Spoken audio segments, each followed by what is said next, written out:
niya at makakahati sa kaniyang kalulatian. Patayin ninyo ang mga pagsang at pakiapid, karumihan, mahalay na simbuyon ng damdamin, masamang pagnanasa, at ang kasakiman ng isang uri ng pagsamba sa Diyos-Diyosan. Dahil sa mga ito, tatanggap ng parusa ng Diyos ang mga taong ayaw pasakop sa Kanya. Kayo man ay namuhay din ayon sa mga pagnanasang iyon nang kayo ay pinagharian pa ng mga ito. Ngunit ngayon, itakwil na ninyo ang lahat ng galit, puot at sama ng loob. Iwasan na ninyo ang mga paglalait at malaswang pananalita. Huwag kayong magsisinungaling sa isa't isa sapagkat hinubad ninyo ang dati ninyong pagkatao, pati ang mga gawa nito. Isinuot ninyo ang bagong pagkatao na ayon na nababago at nagiging kalarawan ng Diyos na lumikha sa inyo upang lalo ninyo siyang makilala. Kaya't sa kalagayang ito, wala nang pagkakaiba ang Grego at ang Hudyo, ang tuli at ang di tuli, ang dayuhan at ang hindi sibilisado, ang alipin at ang malaya, ngunit si Kristo ang pinakamahalaga sa lahat at siya ay nasa inyong lahat. Kaya nga, dahil kayo'y hinirang ng Diyos, minamahal niya at pinili para sa Kanya, dapat kayo maging mahabagin, mabait, mapagbaba, pagtiis, magpasensya kayo sa isa't isa. Kung may inakit kayo kanino man, magpatawad kayo gaya ng pagpatawad sa inyo ng Panginoon. At higit sa lahat, taglayin ninyo ang pagmamahalan na siyang nagbubuklod sa lahat ng ganap na pagkakaisa. Paghariin ninyo sa inyong puso ang kapayapaan ng kaloob ni Kristo, sapagkat iyan ang dahilan kung bakit kayo tinawag sa isang katawan. Magpasalamat kayong lagi. Ang salita ni Kristo ay inyong lubusang manatili sa inyong puso. Turuan ninyo at palalahanan ang isa't isa na may buong karunungan, buong puso kayong umawit ng mga salmo, mga himno, at mga awiting espiritual nang may pagpasalamat sa Diyos. At ano man ang inyong gagawin o sasabihin ninyo sa pangalan ng Panginoong Hesus at sa pamagitan niya'y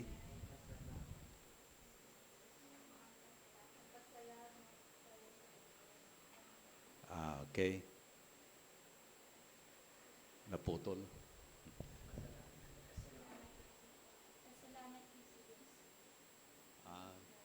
Okay.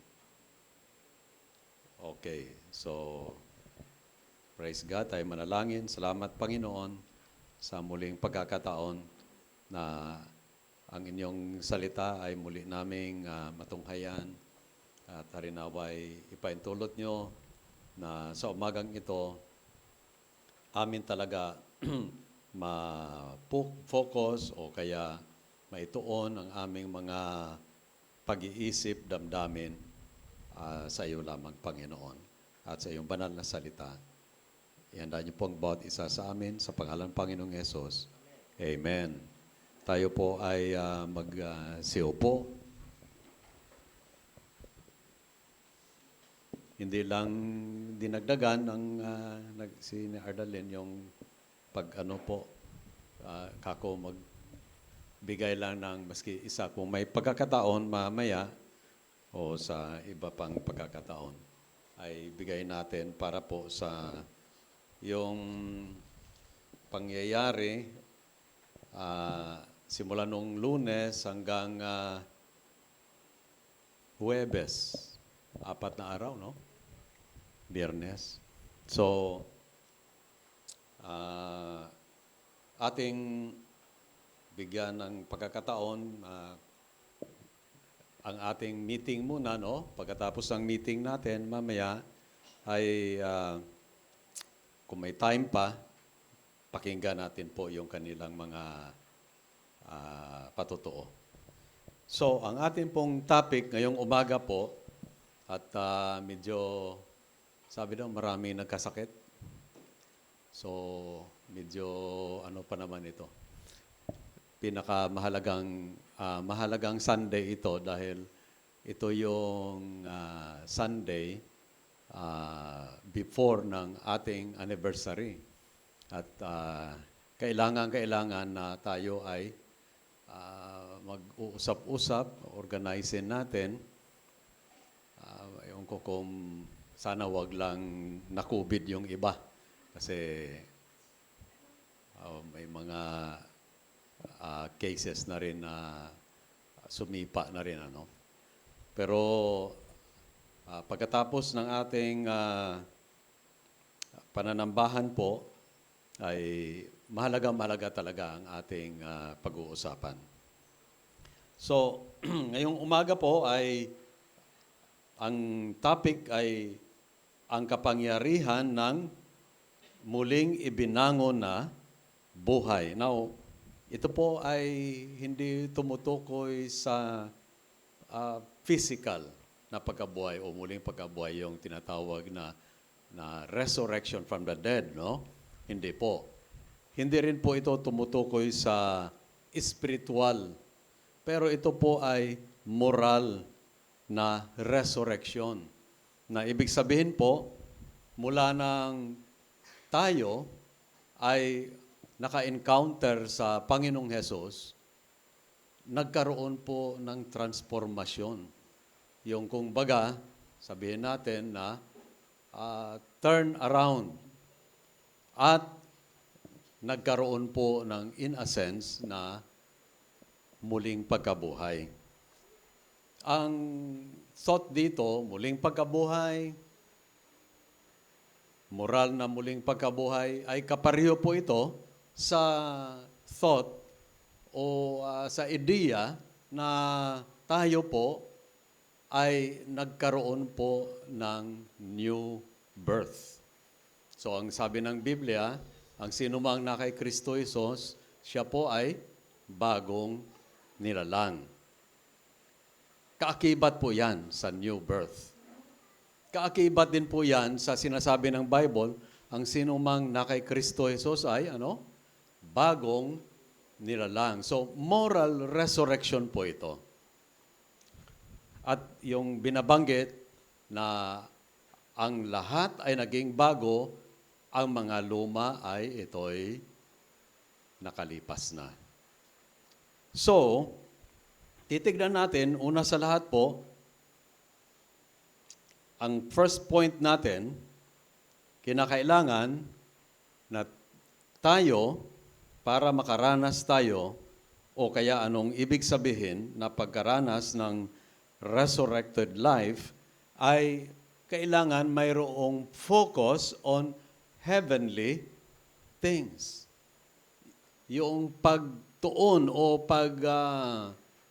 yung pagsentro ng ating pag-iisip sa mga bagay o aking naunahan ng pagsabi, no? Pagsentro sa mga bagay na mga makalangit. So, number 1 po, ito ay nag-i-involve ng ating mga desires. Yun na, may kakumpetensya na ako. Kanina, hindi naman maingay. Ewan ko lang kung paano yun. Patahimikin. Pakawala na lang siguro. Pwedeng pakawala na lang. Kasi hindi yata magtahimik. So, una sa lahat po, it involves our desires. So, ang tanong ngayong umaga ay ito, ano ba talaga ang mga mithiin natin sa buhay? Ano ba talaga ang ating mga damdamin sa buhay na ito? Parang atin din po kino-quote ang Matthew 6:33. Ano po yung Matthew 6:33? Seek first the kingdom of God and His righteousness, and all these things shall be added unto you. Now, anong ibig sabihin po na seek first? Di ba? Ang lahat nating damdamin, ang lahat nating yung mithiin sa buhay natin, ay atin lang po ituon, isentro doon sa kaharian ng Diyos. All our desires, all our dreams and we hope for, no, ay dapat po ay nakalagak lang doon sa kalangitan. Things that are above, mga heavenly things. Now, kung pag-usapan natin ang ating mga desires, of course po, ano ba ang naka-attract sa atin? Ano ba ang naka-win ng ating damdamin? Ano ba ang nakabighani sa atin? No? So marami po sa kasalukuyan na na-capture ng sanlibutan, na-capture ng laman, na-capture ng diablo ang kanilang mga damdamin. Kaya 1 John chapter 2, ito lagi natin kino-quote, 15 hanggang 17, ano yung sinasabi diyan? Na, do not love the world, neither the things that are in the world. If anyone loves the world, sino mang umibig sa sanlibutan, no? The love of the Father is not in him. Kaya minsan, parang may kulang, parang tayo ay feeling natin orphaned, parang tayo ay kulang ng pagmamahal. At sabi nga daw nila, yung maraming mga bigla na lang na nagiging zombie doon sa Estados Unidos, namamaril na lang at niraratrat ang mga maliliit na mga kabataan, no? Parang zombie na nga. Dahil sila po ay nakakaramdam ng deprivation of love. Nawala. Nawala ang kalang sense of worthiness, no? Na sila ay kailangan sa buhay na ito. Wala na rin akong silbi. So, damay ko na ang kahit sino. Ang mahirap pa, nakakakuha sila ng mga yung AR-15. Yan po ang next na generation ng Armalite na ating standard na rifle sa ating kasandaluhan. Pwede makakuha, papasok sa isang mall o isang eskwelahan at rat-ratin ang lahat na kanyang kaya na patayin. No? Yan po ay feeling of lack of love, deprivation, dahil po ang nag-capture sa kanya o kaya ang pumupuno sa kanya mga babagay sa mundong ito, no? At hindi niya naranasan yung tumingin siya sa itaas at sabihin, Panginoon, aking nararamdaman ang iyong pagmamahal sa akin. Sa panahon ng ating Wednesday prayer, at saka may extended prayer pa yan po, at saka sa Saturday dawn prayer meeting natin, ay ang day 8, yun pong ating pinag-aralan, yung patungkol po sa one thing. Sabi ni David, one thing that I desire of the Lord, that I will seek after, that I will dwell in the house of the Lord all the days of my life. Ang kanyang buong damdamin ay nakonsumpo para lang na siya ay magsamba sa Panginoon. No? Kaya madalas, kung basahin niyo po ang Book of Psalms, papasok si Haring David doon po sa templo. Uupo siya doon, no? At makipag-usap sa Panginoon. Isa sa mga conversations niya ay katulad nito, bakit ako pa, Panginoon? Ano ibig sabihin? Bakit pinili mo ako maging hari sa libo-libo, milyon-milyon na mga tao dito sa Israel? Bakit ako pa? No? Kaya, ganun na lang ang kanyang pagmamahal at pagsilakbo ng kanyang damdamin ng pagmamahal para sa Panginoon. Dahil sabi niya, punong-puno ako ng pagmamahal at ng affection sa Panginoon. Kaya, niya, isa lang ang inaatupag ko, one thing I seek after, that I may dwell in the house of the Lord and I will gaze upon His beauty. No? Ang ano pala po, no? Ang isang buhay na nawawalan siya ng sense of love and affection ng Panginoon. Yan pala po ang buhay na nagiging parang pariwara, parang unfulfilled, parang may kulang. At talaga naman po, may kulang naman sa kanya. Basta po, ang Panginoon ay hindi po nailagay sa sentro ng kanyang damdamin. Di po ba binabanggit na para natin po matupad ang purpose ng Panginoon sa ating buhay, kinakailangan malaman natin ang kalooban ng Diyos sa ating buhay. So bakit tayo ay narito sa sanlibutan?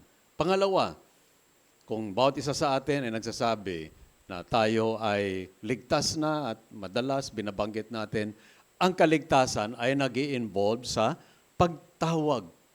At ang pagtawag na ito ng kaligtasan dates back, no, before the foundation of the world. Parang nalulula ako sa kinilala na ako ng Panginoon. Wala pa itong sanlibutan. Wala pa ako. Wala pa itong sanlibutan, itong earth. Wala pa ang universe. Inalam at kinilala na niya ako.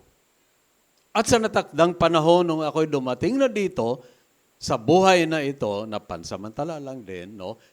Ayun, dumating ang pagtawag sa kaligtasan.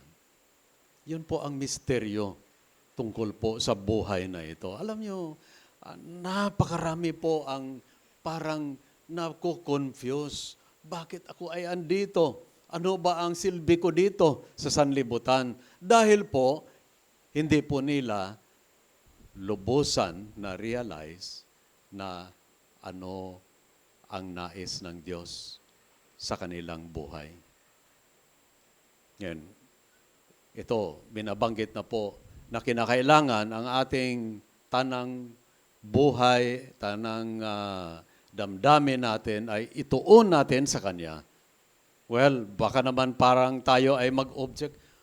Pastor naman, paano ko ba magawa yan? Ang dami kong mga iniisip, inaatupag. Mayroon pa akong pag-aaral, may boyfriend pa ako, may girlfriend pa ako. Paano ko yan maituon, mailubos sa Panginoon? Ayun, diyan na talaga ang struggle. No? Kaya, sinabi ni Apostle Pablo, kung kayo talaga ay una sa lahat, muli kayong nabuhay, morally, no? Ang inyong mga desires ay hindi na sa inyong sarili, hindi na sa sanlibutang ito, o sa iba-iba pa, no? Kung hindi para sa Kanya. Okay. Pangalawa po, hindi lang po desires, pero this involves the mind. Kaya mapapansin niyo po sa verse 2, set your minds on things that are above, not on things that are on earth. So una po, desires. Ano ang ating, kung baga, damdamin? Ano ang ating nais pagtutuunan ng ating pag-ibig o damdamin? No? Pangalawa, ano ang pagtutuunan ng ating pag-iisip? Ano ang nais na i-preoccupy natin, yung sinasabi, preoccupation of the mind. Now, may dalawang dahilan na binigay si Apostle Pablo para maunawaan natin ito. So, tuloy natin yung ating pag-aaral. Set your minds on the things that are above, not on things that are on earth. For, ito na ang reason na binigay niya. Number 1, you have died and your life is hidden with Christ in God. Kayo ay namatay na at ang inyong buhay ay nakatago na kay Kristo. Patay na. Now, hindi naman po ito literal. Not involving literal death, no? Pero in a sense, no, yung parang sabihin natin symbolically speaking, ang isang mananampalataya, siya po ay namatay. Nung namatay si Kristo Jesus, kasama siyang namatay kay Kristo Jesus. Nung inilibing ang Panginoong Yesus, kasama rin siya sa paglibing. Nang muling nabuhay ang Panginoong Yesus, nabuhay din siya mag-uli. At yun po ang ini-explain ng Romans chapter 6. Pagka ang isang candidate sa baptism ay ating binabaptize, yun po ang ating laging binabasa, no? Sabi na kung ikaw ay isa ng mananampalataya, dapat ikaw ay nakakaranas ng muling pagkabuhay, ika nga. No? Oh. Sabi rito, do you not know that all of us who have been baptized into Christ, Jesus, were baptized into His death? So yung baptism pala, symbolically, paglubog sa isang candidate sa baptism. Now, by the way, may new batch tayo ng mga candidates sa baptism. So, sabihin na lang po ninyo kasi nag-usap na, ayun ko kung may naglapit na kasi kailangan na simula na po yung another batch kasi may nagbanggit na nais sila magpa-baptize. So, yung pag-baptize ay hindi po yan kung ano na para maligtas ang tao o kaya isang requirement ng reliyon, ng church. Pero ito po ay patotoo sa baptism na ang isa ay namatay kasama kay Kristo. Siya ay muling nabuhay. Yan po. We were buried therefore with Him by baptism unto death, in order that just as Christ was raised from the dead by the glory of the Father, we might walk in newness of life. So yun po ang picture ng baptism na pinapatotoo mo sa madlang paligid na nakakasaksi sa iyong baptism na ako ay namatay na kasama kay Kristo. At ako ay inilibing na rin kasama niya. At ako ay nabuhay na kasama niya. At ngayon, ako ay katulad ng si Kristo, Jesus, siya ay umakyat sa langit, siya ay nakaupo sa kanang kamay ng Ama. Ganon din ako ay naninirahan sa heavenly realm. Iba na ang buhay ko. Dahil ako ay namatay sa kasalanan ko, ako ay na buried, and then ako ay muling nabuhay kasama kay Kristo. So, kung atin pong ihambing ito sa Colossus chapter 3, wala nang pinagkakaiba po ang ibig sabihin. No? Ang isa na siya ay tunay na muling nabuhay, no? Sa morally speaking, no? Siya po ay may bagong buhay. If any man is in Christ, ano daw? He is a new creation. All things are passed away. Behold, all things are become new. So, bakit nagbabago ang kanyang pag-iisip? Well, ito pala po tumutukoy sa kanyang karanasan of being dead with Christ, being buried with Christ, and being risen with Christ. Now, mayroon pa po isang napakaganda po na bahagi ng kasulatan. At yan po ay balik tayo sa Roma at tumutukoy din dito sa bagay na ito na ating pinag-uusapan. Romans 12, no? Okay. I appeal to you, therefore, brethren or brothers, by the mercies of God, to present your bodies, ano daw? A living sacrifice, holy and acceptable to God, which is your spiritual worship. Itong katawan natin, pag atin ialay sa Panginoon, ito talaga ang pinakatunay na pagsamba. Hindi yung samba na palakpak tayo o nagtaas ng kamay. Itong katawan, pagka ito ay banal at pinagkaloob sa Kanya, yan ang talagang pagsamba. Now, tingnan niyo po sa verse 2. Do not be conformed to this world, but be transformed by the ano po? Renewing of your mind. Yung pala po, yung muling pagkabuhay na ito, nag-i-involve pala po sa pagbabago, transformation of the mind, no? So that, ano po ang naging kalalabasan?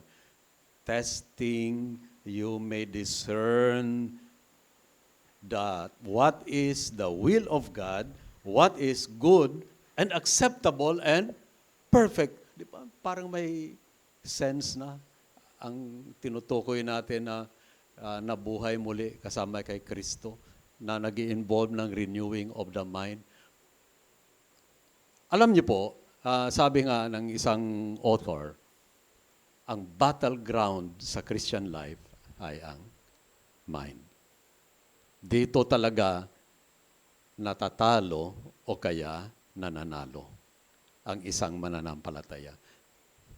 Kung ano po ang ating pinapapasok at pinapaintulutan na magpuno, yung sabi na preoccupation of the mind, yun na rin ang lumalabas sa ating mga bibig at saka sa ating mga gawa. Di po ba? Kaya may sabi na, ano daw ang katulad ng computer, kung mga basura, ipasok mo sa computer, garbage in, ano din ang lalabas? Garbage out. Ganon din po sa mind. Pagka garbage, hindi naman literal garbage, yung mga bagay na nabanggit dito, nabasa natin, mga kamunduhan, mga laman, pita, at ano pa. Kung yun po ang pinapaintulutan na palagi na lang humawak sa isipan natin, at inyo po yan mapapatunayan. Di ba? Tama po? Kung negatibo ka palagi, nega, yun sabi nila. Kasi nag-nega mood yan eh. Pag negative, sira talaga ang kanyang mukha. Sira ang buong araw niya. Pero, masalimuot man ang kalagayan, pero kanyang palabas, nagiging positive lang siya. Ang outlook niya. Tignan mo ang kanyang countenance. Tignan mo ang kanyang pagmumuka. Di ba? Grabe naman ito si Juan. Galiig ang kanyang ayun na. Mayroon ng labanan. Galiig na ang kanyang mga problema. Pero, nagpapatuloy pa rin siya. At ang kanyang ipinapakita pa rin ay positive. No? Now, ang mga psychologists, sinasabi at ini-echo lang nila po ang yung sinasabi ng Biblia. Kasi sa Bible, pagka ano po ang ating pinapahintulutan na mag-dominate talaga sa ating isipan, yun po ang nagko-control sa atin. Now, yung mga psychologists, no? Yung mga psychiatrists, binabanggit nila mga ganito at ganyan. Now, matagal na po yan na nasa Bible. Pero,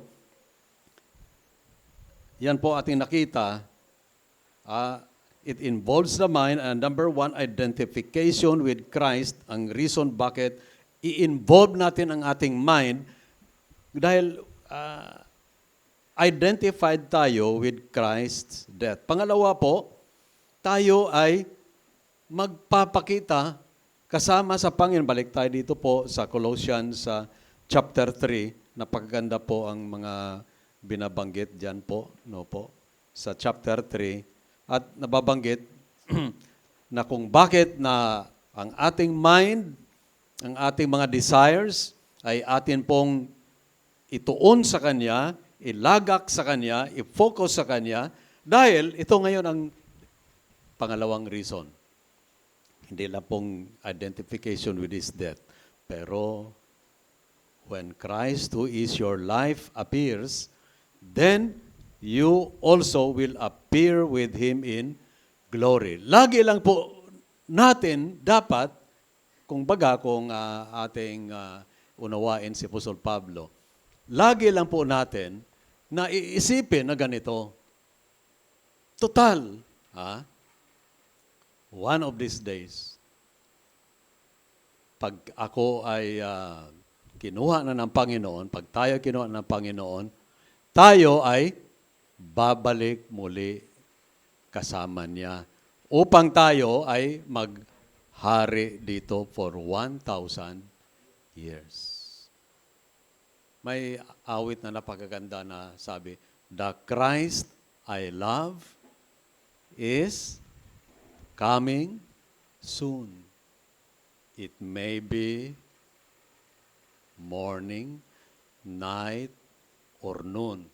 My lamps are lit." Ang aking ilaw ay laging nagniningas. "I'll watch and pray. It may be today. It may be today." Yan. Gusto ko sana kantahin kailang yung boses sa pagkanta ay hindi para sa akin. Pero napakaganda na awit yan. "The Christ I love is coming soon. It may be morning, night, or noon. My lamps are lit. I'll watch and pray. It may be today, it may be today." Ang takbo ng sanlibutan ngayon, mixed club po. Sa part ng mga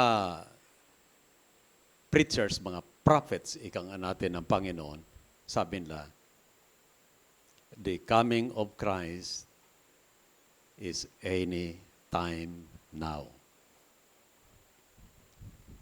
Kasi po, kung medyo nararamdaman natin na andyan na, darating siya, siyempre, mayroong element of, no element of surprise. Pero sa Bible, sa Matthew 24, ang kanyang muling pagbabalik, there is an element of surprise. Matthew 24:44, "The Son of Man comes in an hour that you think not." Walang nag-iisip na itong araw na ito, babalik ang Panginoong Yesus. Kung kailan na wala na halos nag-iisip na siya'y babalik, babalik siya. Yun po ang pleasant surprise sa mga handa. Pero sa mga hindi handa, malagim na sorpresa yan. Naku, Panginoon, sandali lang. Yung aking mga garbage, yung aking mga kasalanan, itatago ko muna. Ayun. Ano sabi ni John the Beloved? Pagdating ng Panginoon, marami po magkaroon ng rosy cheeks. Alam nyo yung rosy cheeks? Tinitignan ko sila tatlo dito kumakanta. Si Katkat lang may rosy cheek eh. Kumagamit ka ba ng... kaya pala. Oo. Yung iba, nagniningning yung cheeks ni Katkat. Pero yung iba ay parang madilim yung kanilang cheeks. Okay. Pagdating ng Panginoon, ay marami talagang mamula-pula yung kanilang mga cheeks. Ano nga yung pagka na-embarrass ang tao, di ba? Di ba? Pulang-pula siya. Oh. Ganun yun sabi ni John the Beloved sa 1 John chapter 2. When we see Him, many will be ashamed. Pagbalik ng Panginoon. No? Kaya, very organized si Apostol John. Sabi niya, ito, una, nag-uugat sa atin talagang calling unto salvation. And then, sa transformation na nangyari sa atin. At sa pagdating, the second coming of the Lord Jesus Christ. Kaya, focus on heavenly things. So, yung first point lang muna po, tutunghayan na ating matunghayan. Ang second point natin ay magsimula po sa verse 5. Pero ito po ang nais kong babanggitin lang po muna. No? Saan po ba nakafocus ang ating damdamin? Ayan. Ay, pagka manood kayo sa mga stories, ang dami dyan TikTok. Di ba? Oo. Asan ba yon nakatuon? Puro lang sa sarili. Di ba? Mukhang wala dyan ang Panginoon eh. Now, ang sanlibutan talaga, masyado ng nasa control ng kalaban. No? So, nagiging mas pahirapan, ika nga, na talagang ating pong ituon o ating ilagak ang ating damdamin sa Panginoon. Napakahirap po sa ngayon, sa panahon na ito. Pangalawa, ating pag-iisip. Saan ba nakafocus ang ating pag-iisip? Dalawang mga bagay po na lagi nais ng dyablo na talagang kanyang aagawin o kaya kanyang hahawakan ang ating damdamin, puso natin na yan, di ba? Yung pusong, yung inawit natin, pusong dalisay. Di ba? Cardo dalisay lang. Pusong dalisay.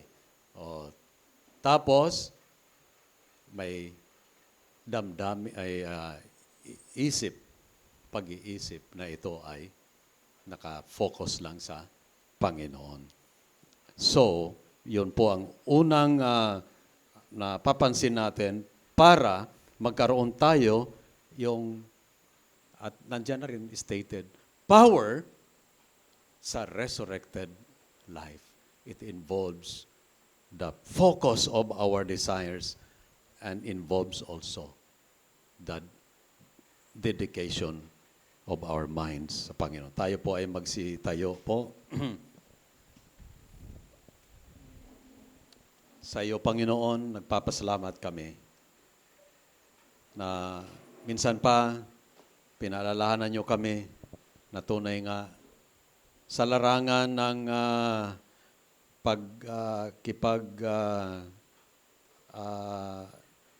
hamok o digma na espiritual na digmaan ay talaga pong kailangan mag-involve ang aming damdamin at ang aming isipan, Panginoon, dahil ito ang talagang target ng aming kalaban. At inyo lang po ipahintulot, Panginoon, magwagi kami rito sa aming progress, pagpatuloy sa pag-aaral nito, Panginoon. Makita talaga ang kapangyarihan ng risen Christ and risen mga mananampalataya. At inyo lang ipahintulot, Panginoon, na magwagi talaga kami. In Jesus' name, Amen. Sa ngayon po ay ating